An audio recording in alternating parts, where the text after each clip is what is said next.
Chiefs Kingdom, I have a hard question for you tonight.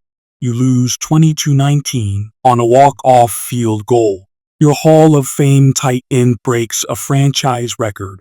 You hold a lead in the fourth quarter. So, who do you blame? Is it Mahomes? Is it Kels? Or is it the guys wearing the headsets?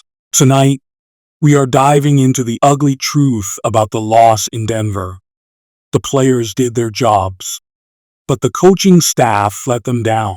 First, let's clear the air. This loss is not on the stars. Patrick Mahomes wasn't perfect, but he was clutch when it mattered. And Travis Kelce, he was vintage. 9 catches, nearly 100 yards, and the 21-yard touchdown that officially moved him past Priest Holmes for the most touchdowns in Chiefs history. In a hostile environment, Kelce delivered a Canton-worthy performance. The offense did enough to win. So how do you lose? 2 words: discipline and management. Point 1. The block PAT. When Kelce scored to make it 19-13, the game felt over, but the blocked extra point changed the math entirely. Instead of a 26 cushion, the door stayed open. That is a special teams failure. Plain and simple. Point 2. The timeout disaster. Fast forward to Denver's final drive. The Broncos are bleeding the clock. Instead of saving time for a Mahomes miracle drive, the Chiefs sideline burned their timeouts on defense. They handed Denver control.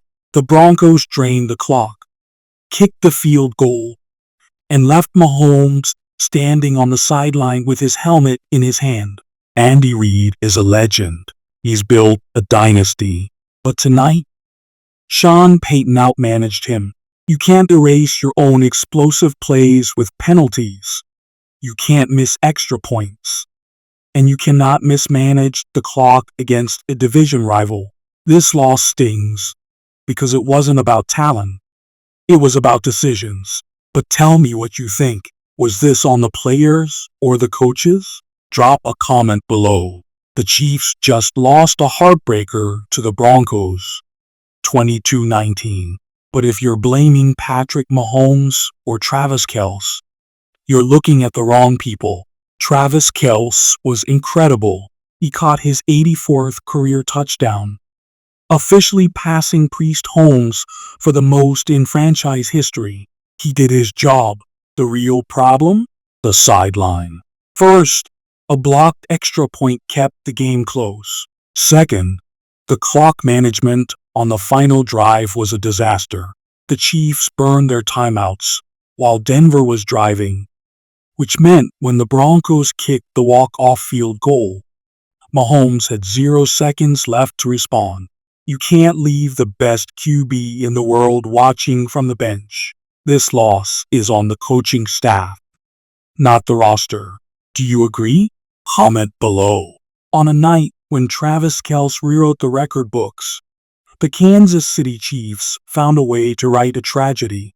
The 22-19 loss to the Denver Broncos at Mile High will be remembered for the walk-off field goal. But the seeds of defeat were sown much earlier. While the box score shows a close game, the reality is that Kansas City's stars delivered, but the operation around them crumbled. The bright spot, Travis Kelce, was the emotional engine of the night. With his 21-yard fourth-quarter touchdown, he passed Priest Holmes to become the Chiefs' all-time touchdown leader, 84. In a hostile environment, Kelce and Mahomes did enough to win, connecting on crucial downs and managing the game effectively from the field. The blame for this loss falls squarely on the operation, special teams, and game management. The block PAT. After taking a 19-13 lead, a blocked extra point prevented the Chiefs from going up by a full 7 points. This altered Denver's strategy and kept the pressure on the defense. Clock management. On Denver's final drive, the Chiefs used their timeouts aggressively on defense, while the logic is to preserve time. It backfired spectacularly. It allowed the Broncos to bleed the clock all the way down to 0 before kicking the winner, denying Patrick Mahomes a chance to answer. The verdict: Andy Reid is a first-ballot Hall of Famer. But situational football has long been his Achilles' heel. Tonight, against a surging Broncos team, those old ghosts returned. The Chiefs have the talent to make a deep run. But as this game proved, talent cannot overcome structural mistakes and sideline mismanagement.